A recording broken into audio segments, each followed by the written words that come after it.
बिस्मिल्लाहिर्रहमानिर्रहीम। अस्सलाम वालेकुम स्टूडेंट्स। आज की इस वीडियो में हम डिस्कस करने जा रहे हैं वर्क के बारे में। बच्चों, वर्क क्या होता है?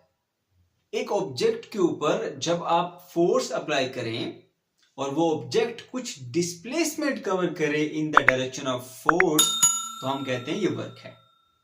फॉर एग्जाम्पल, ये एक सरफेस है और इसके ऊपर ये एक ऑब्जेक्ट पड़ा हुआ है, ठीक है। इसके ऊपर मैं इस तरफ को फोर्स लगाऊंगा और ये बॉडी कुछ डिस्प्लेसमेंट कवर कर गई in the direction of force, तो ये वर्क है। तो बच्चों, वर्क बहुत सिंपल और आसान है। ऑब्जेक्ट के ऊपर फोर्स अप्लाई करो और अगर वो ऑब्जेक्ट कुछ डिस्प्लेसमेंट कवर करता है in the direction of force, तो वो क्या होगा? वर्क होगा। ठीक है बच्चों, हमारे पास सिंपल सी एग्जांपल है। ये एक सरफेस है, इस सरफेस के ऊपर हमने ये बॉक्स रखा हुआ है, इसके ऊपर हम इस डायरेक्शन में फोर्स अप्लाई करेंगे तो ये यहां से डिस्प्लेस होता हुआ इस पोजीशन पर पहुंच गया। हमने इस पर फोर्स अप्लाई की और इसने कुछ डिस्प्लेसमेंट कवर किया, तो बच्चों ये क्या है? सिंपली वर्क है। ओके, अब वर्क का मैग्नीट्यूड फाइंड करना हो कि कितना वर्क है, तो वो हम कैसे फाइंड करेंगे? बच्चों, जो हमने इसके ऊपर फोर्स अप्लाई की और जो इसने फोर्स की डायरेक्शन में डिस्प्लेसमेंट कवर किया, दोनों को मल्टीप्लाई करेंगे तो हमें वर्क मिल जाएगा। वर्क का मैग्नीट्यूड के बॉडी ने कितना वर्क किया, इसीलिए हम वर्क का फॉर्मूला लिखते हैं, work is equal to force into displacement. दोनों को मल्टीप्लाई करें, आपको वर्क मिल जाएगा। अच्छा बच्चों, अब जरा बात गौर से सुनिएगा। यहां पर फोर्स और डिस्प्लेसमेंट जिसको आप मल्टीप्लाई करके वर्क कैलकुलेट करते हैं, वो दोनों सेम डायरेक्शन में होनी चाहिए, ठीक है। इसी रिस्पेक्ट से हमारे पास दो केस है। केस नंबर 1, जब फोर्स और displacement along the same direction है, जैसे इस ऑब्जेक्ट के ऊपर हम इस डायरेक्शन में फोर्स लगाते हैं F, तो ये इसी डायरेक्शन में कुछ डिस्प्लेसमेंट कवर करेगा, वो है S। तो आपने इस फोर्स को इस डिस्प्लेसमेंट से मल्टीप्लाई कर दिया, आपको वर्क मिल गया। Work is equal to FS लिखते हैं। ओके, अब दूसरा केस क्या है? अगर हम इस ऑब्जेक्ट के ऊपर इसी तरह हॉरिजॉन्टल सरफेस में ना फोर्स अप्लाई करें जिस तरह हम यहां पर parallel to the horizontal surface apply कर रहे थे, तो फिर क्या वर्क नहीं होगा? लेट्स सपोज एक ऑब्जेक्ट के साथ आप यहां से, जैसे अक्सर बच्चों के खिलौने के साथ रस्सी बांधी होती है और उसको जो खींचा जाता है, ठीक है। अब फोर्स इस डायरेक्शन में अप्लाई हो रही है, लेकिन बॉडी मूव करती हुई जाएगी इस तरफ को। जैसे कोई एक हैवी ऑब्जेक्ट है, उसके साथ आप रस्सी बांध देते हैं, वो खुद चलते जा रहे हैं, उसको ऐसे खींचते जा रहे हैं। अब आप रस्सी से इसको खींचते जा रहे हैं ऐसे और आगे की तरफ बढ़ते जा रहे हैं। फोर्स तो इस डायरेक्शन में लग रही है, लेकिन बॉडी डिस्प्लेस हॉरिजॉन्टली मूव कर रही है, ठीक है। इधर से इधर को हॉरिजॉन्टली मूव कर रही है, जबकि फोर्स हॉरिजॉन्टल नहीं है, फोर्स इस तरह अप्लाई हो रही है ऐसे। तो फिर क्या वर्क होगा या नहीं होगा? तो बच्चों, मैं आपको बताता हूं। इस सिचुएशन में आपने क्या करना होता है, इस फोर्स को रिजॉल्व कर देते हैं कंपोनेंट्स में। हमने रेजोल्यूशन ऑफ फोर्स सीखा था कि अगर हमारे पास एक फोर्स है, लेट सपोज ये x axis y axis draw करें। सबसे पहले यहां पर एक फोर्स है F, ठीक है। इसके दो कंपोनेंट्स होते हैं, एक अलोंग द एक्स एक्सिस और एक अलोंग द वाई एक्सिस। ये parallel to the y axis होता है, ये वाई एक्सिस इसके साथ पैरेलल है, इसको बोला जाता है Fy। और दूसरा कंपोनेंट बच्चों यहां पर, इसको बोलते हैं Fx, ठीक है। ये फोर्स F, ये उसका y कंपोनेंट और ये उसका x कंपोनेंट, जो अलोंग द हॉरिजॉन्टल डायरेक्शन होता है, ठीक है। तो ऐसे आप क्या करेंगे, फोर्स को रिजॉल्व करेंगे कंपोनेंट्स में। अब ये देखिए, फोर्स तो बेसिकली इस डायरेक्शन में अप्लाई हो रही है, इसके दो कंपोनेंट्स में है, एक अलोंग द हॉरिजॉन्टल डायरेक्शन, एक अलोंग द वर्टिकल डायरेक्शन। अब पूरी की पूरी फोर्स अलोंग द डिस्प्लेसमेंट नहीं है, लेकिन उसका एक कंपोनेंट तो है ना। ये देखिए Fx और ये डिस्प्लेसमेंट S, ये दोनों अलोंग द सेम डायरेक्शन हैं। आप जब भी वर्क की मैग्नीट्यूड कैलकुलेट करेंगे, आप फोर्स को और डिस्टेंस को मल्टीप्लाई करेंगे, लेकिन उनकी डायरेक्शन सेम होनी चाहिए। जिस तरफ को फोर्स अप्लाई की, उसी तरफ को डिस्प्लेसमेंट भी होना चाहिए। डिस्प्लेसमेंट और force should be in the same direction. अब यहां पर नहीं थी तो हमने क्या किया बच्चों, अब फोर्स को रिजॉल्व करेंगे उसके कंपोनेंट्स में, एक एक्स कंपोनेंट एक वाई कंपोनेंट। तो यहां पर फोर्स का एफ एक्स कंपोनेंट और यहां पर जो डिस्प्लेसमेंट है वो अलोंग द सेम डायरेक्शन है। तो यहां पर जब आप वर्क कैलकुलेट करेंगे तो आप पूरी फोर्स को डिस्टेंस से मल्टीप्लाई नहीं करेंगे जैसे हमने यहां किया था। इस बार आप सिर्फ उसका एक कंपोनेंट जिसे हम एफ एक्स कहते हैं उसको मल्टीप्लाई करेंगे डिस्प्लेसमेंट के साथ। ये देखिए W वर्क किसके इक्वल है, F x into S. F x क्या है, वो कंपोनेंट फोर्स का जो अलोंग द हॉरिजॉन्टल डायरेक्शन था, जो along the direction of displacement था। तो इसलिए आपने एफ एक्स इंटू एस लिखा, क्योंकि बच्चों हमने डेफिनेशन में ये बताया था कि वर्क क्या होता है, work is done when a force acts on a body and moves it in the direction of force. ठीक है, डिस्प्लेसमेंट और फोर्स इन द डायरेक्शन होनी चाहिए, मतलब सेम डायरेक्शन में होनी चाहिए।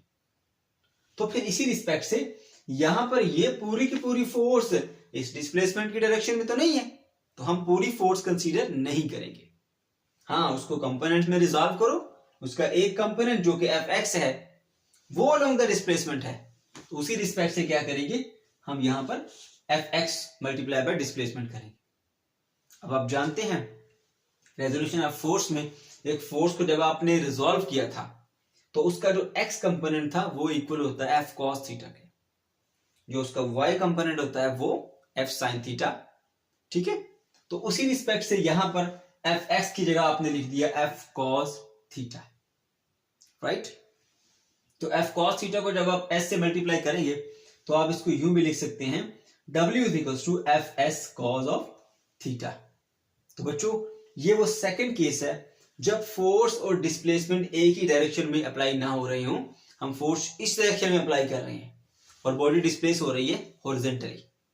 ठीक है, तो फिर सिंपली आप क्या करेंगे, फोर्स का एक कंपोनेंट लेंगे, वो कंपोनेंट जो कि along the direction of displacement है, क्योंकि वर्क आपको मिलता है फोर्स और डिस्प्लेसमेंट को मल्टीप्लाई करने से, लेकिन दोनों की डायरेक्शन होनी चाहिए सेम।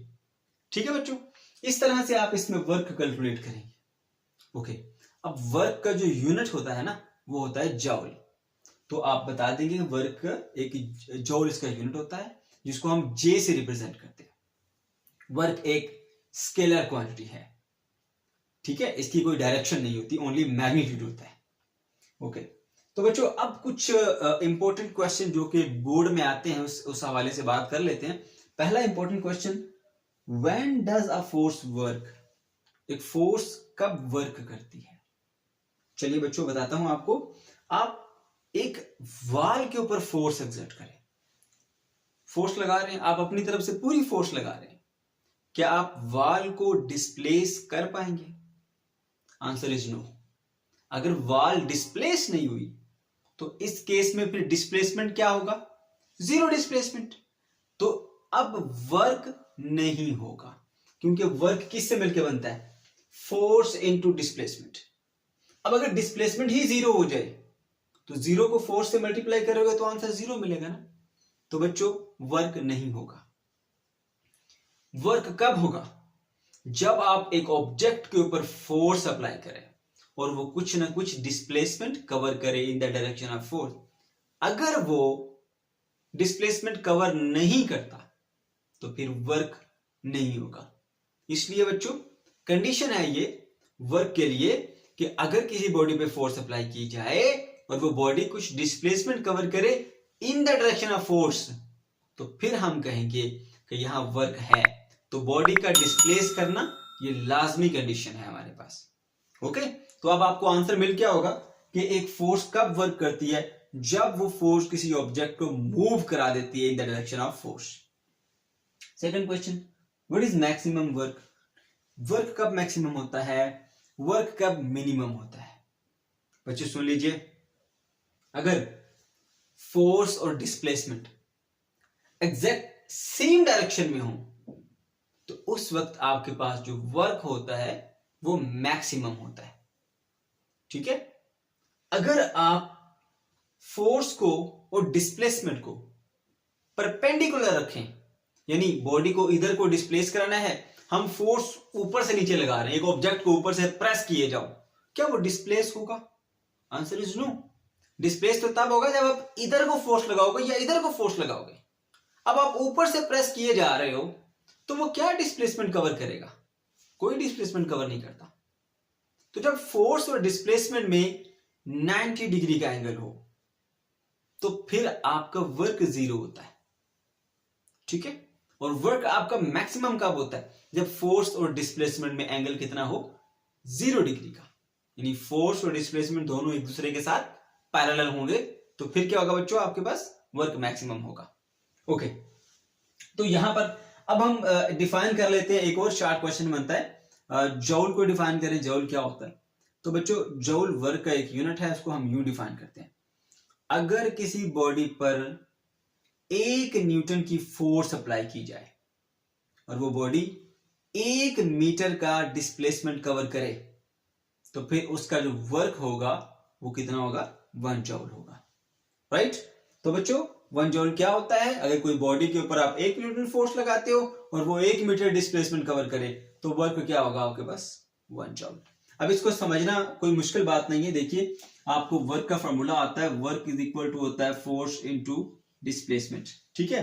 हमने 1 जॉल को डिफाइन करना है तो 1 जॉल आपको आंसर कब मिलेगा? जब ये भी 1 न्यूटन हो और ये भी 1 मीटर हो, ठीक है। ये भी 1 हो और ये भी 1 हो, तब आपको आंसर मिलेगा 1 जॉल। तो यहां से आप याद रखें कि अगर आप बॉडी के ऊपर 1 न्यूटन फोर्स अप्लाई करो और वो बॉडी 1 मीटर का डिस्टेंस कवर करे, डिस्प्लेसमेंट कवर करे, तो बच्चों उस सूरत में जो वर्क होगा फिर वो क्या होगा? 1 जॉल। इस तरह से आप आसानी से इसको याद रख सकते हैं। ओके, इसी तरह से जो जॉल होता है वो न्यूटन मीटर के इक्वल होता है।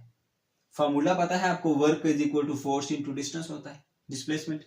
तो यहां पर वर्क का यूनिट जॉल, फोर्स का यूनिट न्यूटन और डिस्टेंस का यूनिट मीटर। तो बच्चों जॉल इक्वल होता है न्यूटन मीटर के, राइट।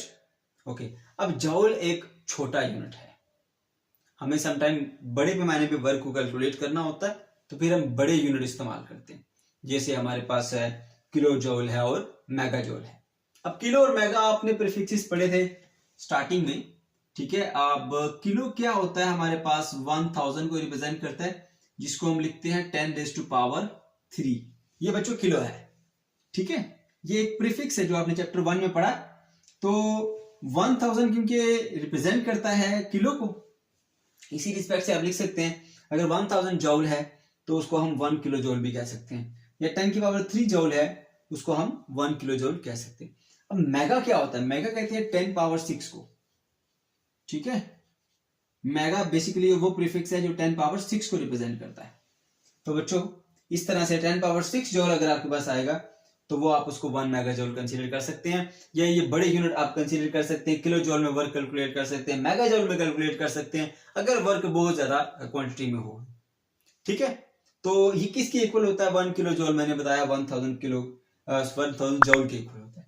इसी तरह 1 मेगा किसके इक्वल होता है? तो हमारे पास ये फिगर आ गई है, 10⁻6 जॉल के इक्वल होता है, ठीक है बच्चों। तो ये था हमारा आज का टॉपिक। अगर आपको कोई क्वेश्चन है तो कमेंट सेक्शन के अंदर आप जरूर पूछ सकते हैं।